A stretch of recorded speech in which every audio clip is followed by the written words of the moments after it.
Hey everyone, get ready to take notes because today's Bible study will focus on Romans 8:28. We'll explore the key components of this verse to fully comprehend the promise God made to those who love him. So, without further ado, let's get right into it.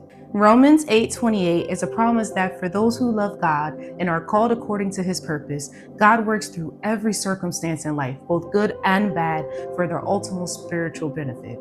This verse does not imply that every situation is inherently good. Rather, it emphasizes that a sovereign God can orchestrate all events, including suffering and tragedy, to achieve a good and glorious outcome. We will now explore the key components of this verse. Key component number 1, and we know that. The verse's opening phrase conveys an unshakable confidence grounded in faith rather than human understanding. This is the truth believers are meant to be certain of, even when circumstances make it hard to see. Key component number 2, in all things, God works for the good. God is the active agent. Some translations make this explicit by saying God causes all things to work together for good. This means that the outcome is not random or automatic process, but the result of God's direct providential involvement. Key component number 3, all things include suffering. The context of Romans 8 speaks of the present suffering of believers. The promise covers everything that happens in life, including adversity, illness, and injustice, like the ingredients of a cake that tastes bitter on their own, but combine to create something good. God could use difficult experiences to produce a greater outcome. Component number 3, the good is ultimate, not always immediate. This promise is not a guarantee of worldly comfort, a quick fix for problems, or that a terrible situation will suddenly turn pleasant.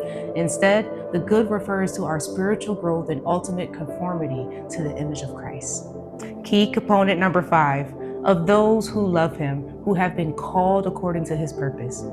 The promise is not universal, but specifically applies to the believers who love God. This describes a relational and obedient response to God, not a perfect or flawless love.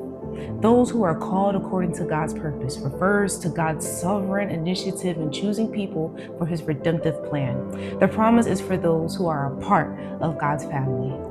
Romans 8:28 is not an isolated verse, but part of a larger argument in Romans 8 about the security of the believer.